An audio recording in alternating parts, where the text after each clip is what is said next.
There we go. All right. Good morning, everyone, and welcome to today's webinar. Today, we'll cover the basics of online marketing, including how customers find you online, how to set yourself up for success, and how to build repeat business. And we'll give you a simple checklist at the end for success so that you can evaluate where your business is today and the steps you can take going forward to make your online marketing a success. So this is Online Marketing Bootcamp for Small Businesses. As we dive right into our topic, if you're currently using some type of online marketing and haven't found it too easy, you're not alone. At Easy Marketing, we get it. Online marketing is not always intuitive, but it is an opportunity. If you're like most of our clients, we know you're busy trying to run and grow your business. You're wearing many hats and don't have time to learn and keep up with the latest marketing tools. You're business owners by trade and marketers by necessity. Our goal today is to share some of the fundamentals of marketing and show you how all the pieces work together. We want to help you focus on things that make the best use of your time and money and get real results for your business. So if you're on the fence wondering why you should devote time and resources to online marketing, the answer is because that's where your customers are looking. 69% of people search online for a local business every month. And not only are these businesses getting discovered online by potential customers, they are also experiencing significant growth. 43% experience significant growth with online sales. Word of mouth and traditional advertising certainly have their place, but today when your organization is online, you open up new opportunities and create huge potential for people to find your business. And yet, nearly 1/4 of small businesses don't have a website, much less digital marketing tools. The missed opportunity and the lost revenue is enormous. So I'm Chloe, my co-host is Katrine, and we're from Easy Marketing.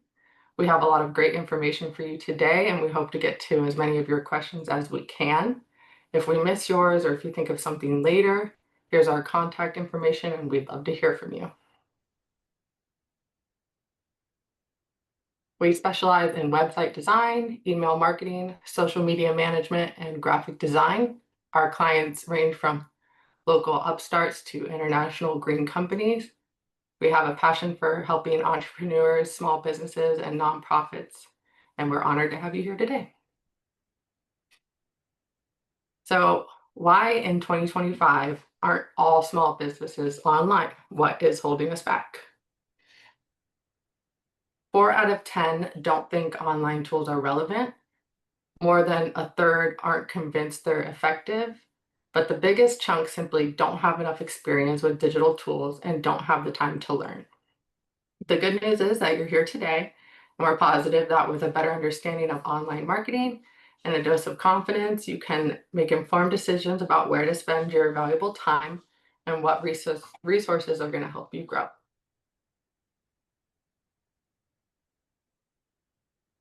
So we'll break those down into 3 steps. Today we'll cover how people find you online, how to set yourself up for success, and how to encourage new and repeat business.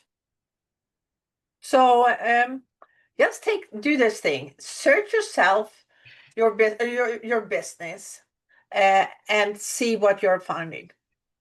Because if your company don't show up here, how are you going to be able to sell anything? So first off, you can either just do a regular search on your name, or what a lot of people are doing, if they're looking for a local place, they use the word near me. So in this case that we're going to look at is She's Shop Near Me. So if that's what you're looking for when you're sitting on your cell phone or on your computer, it's going to give you a list of different shops around you.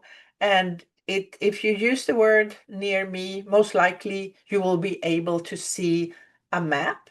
You see where you are and you can see what's around. And underneath there comes a list of cheese stores or stores that sell cheese that are in this area. So of course you want to come in and be there.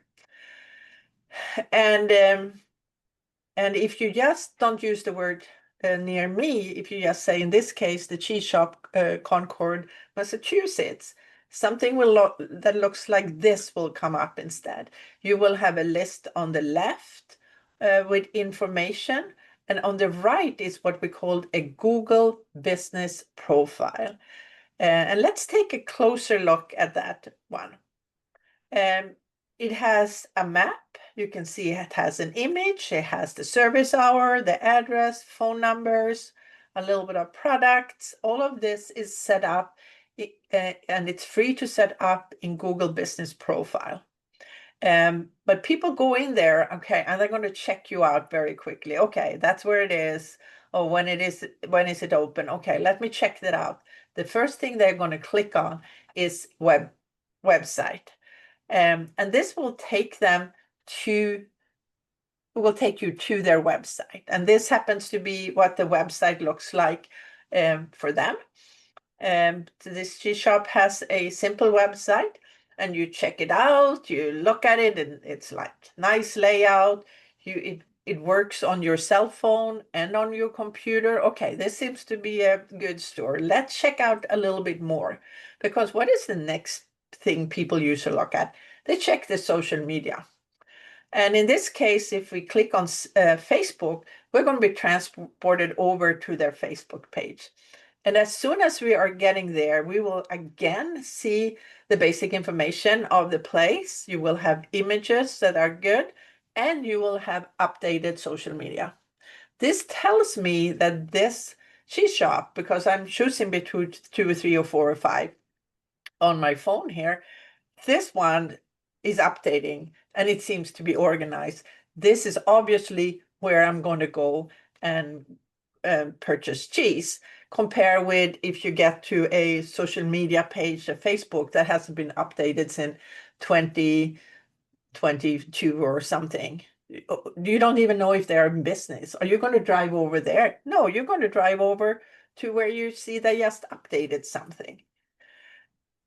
And so therefore it is important. And they might also come in their search to a page that is showing rating. So in this case, one of the search results will have a link to Yelp. And Yelp is one of those platforms where people are going in and rating you. They can't rate you on your website. But they can rate you on Facebook and some other places, but they can also go in and rate you here. And some people just go to Yelp directly to search. And if you have a store, you need to make sure if you exist here or not, because that's nothing a company sets up themselves. Yelp has algorithms that go out and pick up what stores are or what companies are out there, and they set it up. And you better make sure if you're there that you go in and claim your account and your rating. So this is a typical thing for a cheese shop, but there are some that are area and industry specific. And it's your job to go in so you can reply to questions and especially bad reviews. Because if you are not online, your prospect sure can't see you. So the solution here is to make sure that you can be found and that the information is accurate. So let's set yourself up to success, Chloe. Yeah. So now that you have a good understanding of the ways people find you online, what can you do to make sure you have a strong foundation in place? Let's look at the tools you should use and some tips to get you started. So every business is different, but as a foundation, these are the 5 online marketing tools we recommend to help your business be successful. First, a website, and that website also needs to be mobile responsive, and email marketing tools such as Constant Contact, at least one social media channel, up-to-date business listings such as Google Business Profile, like she was showing you with the cheese shop, and an easy way to create content. We're going to examine each of these. So first and foremost is your website. This is your online hub. Everything else you do digitally, email, social media, etc., is all going to point back to your website. So it's essential that you have one and that you get it right. Step number one is to make sure that it's mobile responsive, that it looks good on a 3-inch screen the same way it looks good on your desktop. It needs to recognize whether you're visiting from a desktop or from a mobile device and adapts the image sizes and other elements accordingly. So nothing screams, I don't know what I'm doing, like a website that's not mobile friendly. And more than a third of online conversions are made on a mobile device. So you have to consider how it looks and works on a 3-inch screen. Yeah. So just look both on the cell phone and on the computer. If you have a new website that you just built or had someone build, it's most likely it's going to be mobile responsive. But if you have a website that are a few years back or built on an old platform, as it's called, it might look tiny or very strange, and you really need to fix that right away. So these are some tips for using images on your website. You're going to need images to accompany the information, and we've devoted entire workshops to setting up a website, but here are a few tips to get you started. So overall, use high quality images whenever possible. On your homepage, show what success looks like for somebody using your product or service. On your About page, show your professional personality. Include photos of your staff if they allow it and yourself, and so customers can see, what working with you will be like personally. Use action shots so people can visualize what it would be like. And on your contact page, show your physical location, show people having a good time, and include a map as well. So next is email marketing, and this is your one-on-one contact with the potential customers. And we use constant contact here because that's by far the best out there. But there are others, but this is what we recommend. So when you get them to your website, we already talk here, all roads goes to your website. Make sure that if they are looking around on your website, make sure that you get their information. And the best way to do that is to have a link on to sign up for a newsletter, because email is still ranked the most efficient marketing channel. And as just like your website, the assets is yours. The content is yours. And if you're doing right things, subscribers are people who have said, yes, I want you to market to me, want you to inform me, want to give me ideas on how to do things and use your product. So email marketing and your website works hand in hand. So you will use your website to ask for email addresses. And sometimes you need a little incentive, like we have here, like get 10% off your next order. That means that someone signs up here and they get an email that people can print or show when they next time go in and purchase something from you. But they voluntarily give you their email because they want to get information from you. So let's take a look more about this. So on our website, for example, when someone has lingered there for, I don't know if it's 5 or 10 seconds and started to scroll down, I know they are interested enough to actually have something set up to pop up. And all of those online forms, I just want you to know, if you set up a constant contact account, then that is part of it, and it's small pieces of information or links that you build into your website, or your webmaster can do it. So it goes, people fill this out, and next time you send out an email, it's going to go to anyone that signed up since last time you sent something out. So you have the online form, but you can also create QR codes. You can create QR codes on brochures, on all kinds of things where people are just scanning, and then this online form pops up again when they sign up.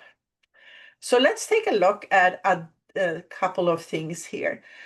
like in any relationships, it needs to be nurtured. So plan to sending at least one email a month. And this should be a combination of promotions and helpful resources that is of value to the customer. And these very nice emails here is what Chloe is doing for a engineering and consulting company in Cocoa Beach called Keystone Engineering.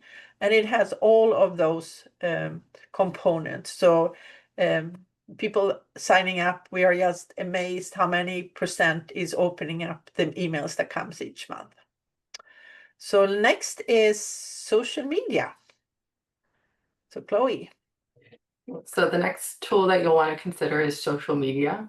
You should claim your business name on all channels, but you don't have to be everywhere. Ideally, choose the primary channel that makes sense for your business based on your customers.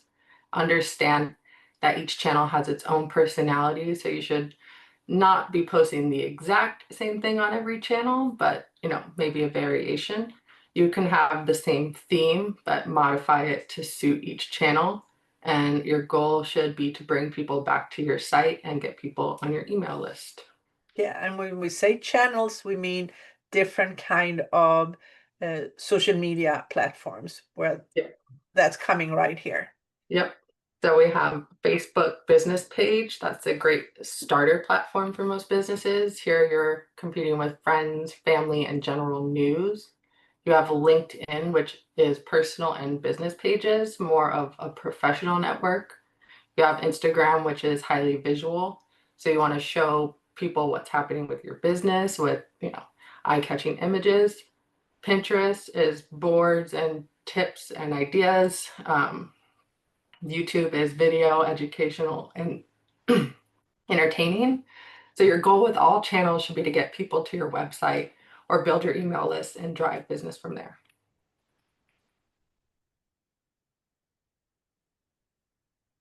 Social media serves as several important functions, including generating awareness for your business, serving as a customer service tool, and prompting people to take action.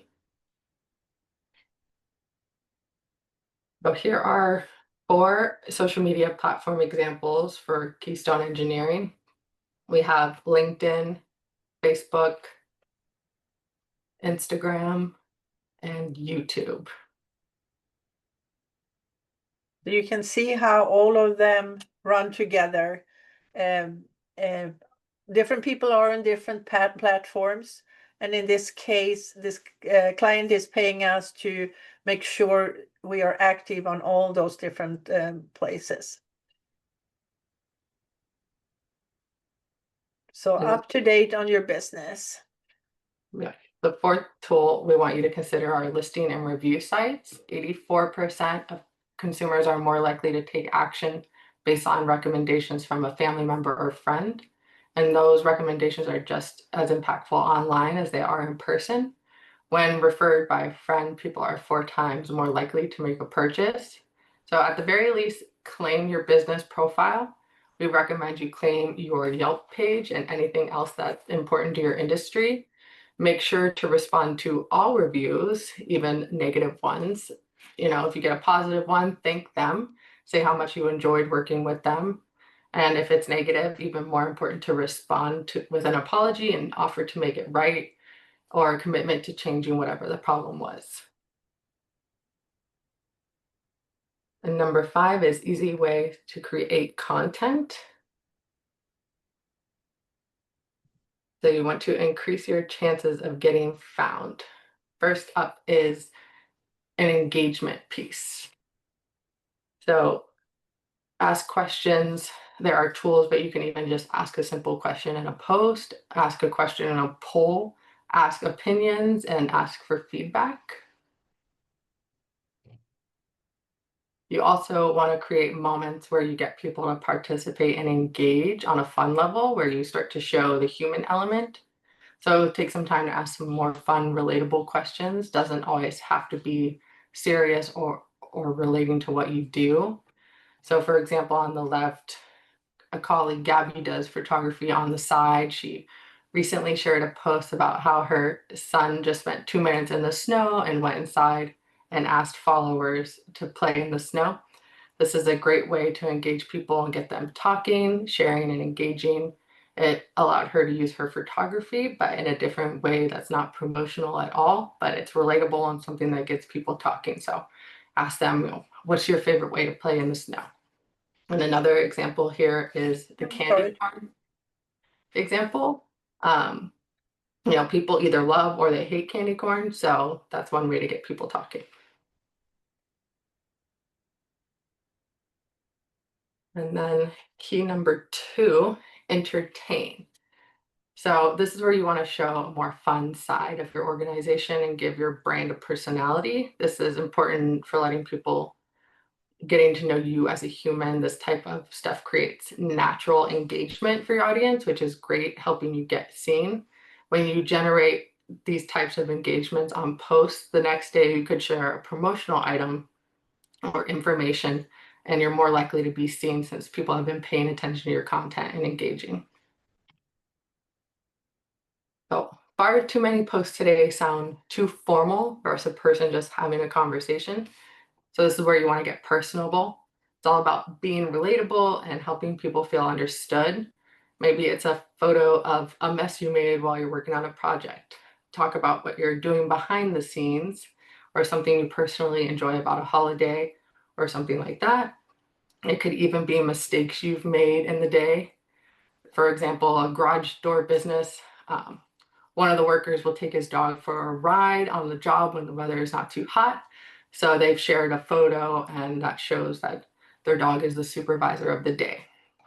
Or, you recently did a coffee taste test with your employees.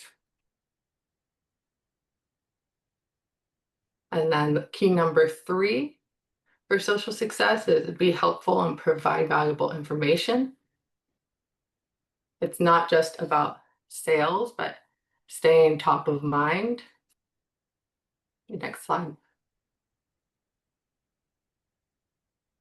So answer the questions people have, provide resources, be a helpful guide, blog posts and articles, like quick tips. For example, a flower shop will share how to keep flowers lasting longer.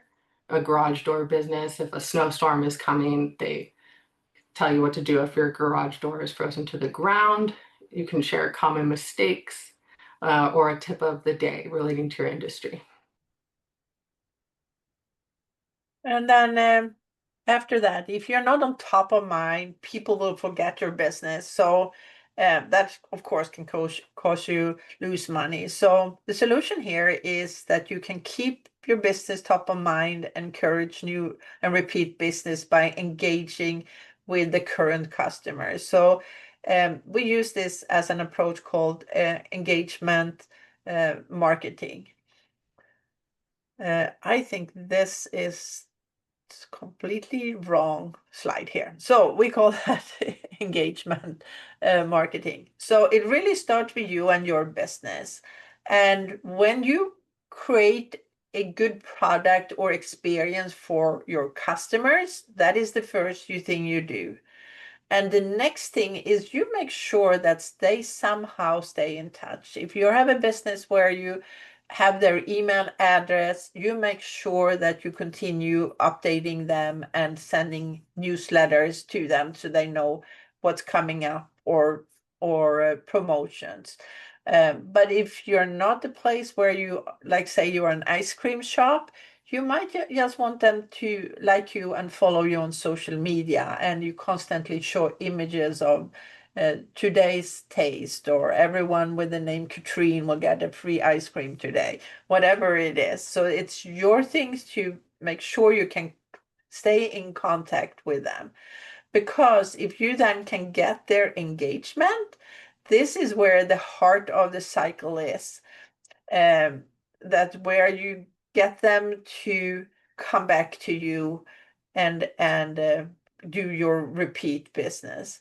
And if you're doing this well, what's going to happen here is that if you're especially using social media, but also the word of mouth, is they will start, your customers are going to show your product or talk about your product. And this is going to give you an increasing exposure, where you can get new prospects, people that never heard about. If you have the cheese shop, someone is going in there purchasing a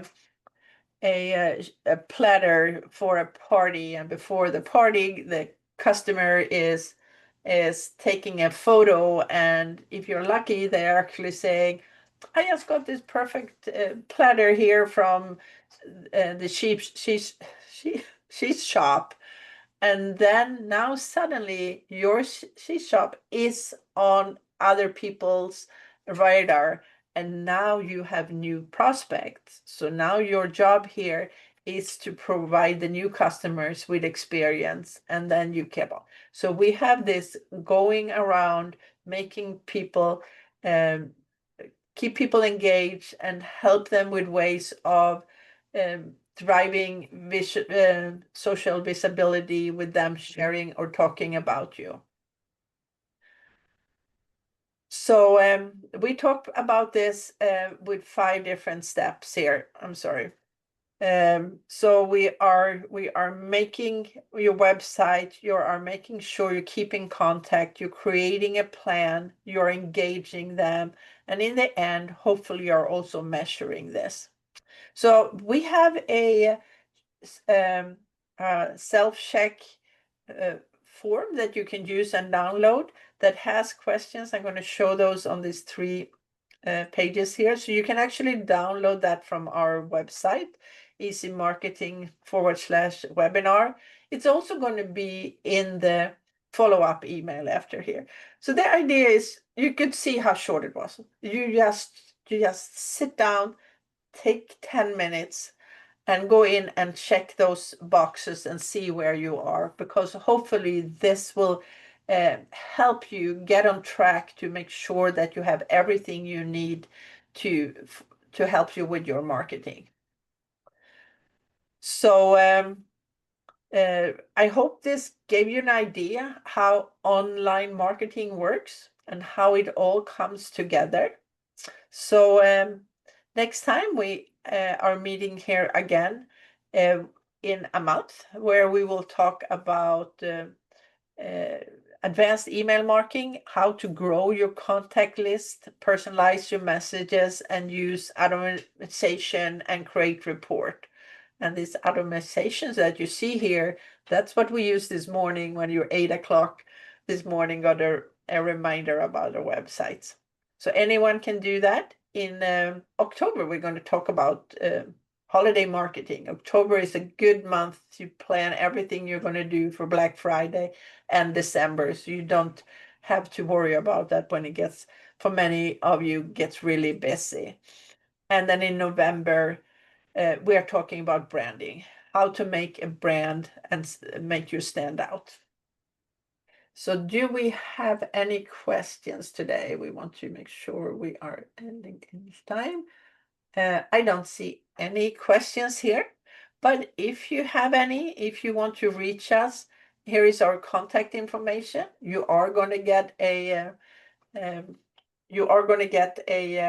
follow-up email, and if you want to subscribe to our newsletter, you can always scan this, or you can visit us on our website. So we really hope we're going to see you all again in a month. And yeah, it's Chloe and it's me and the rest of us here at Easy Marketing. So thank you so much for joining us, and we're getting an upload from Kevin. So thank you so much, Kevin, for that feedback. So we see you in a month. All right. Bye. Thank you.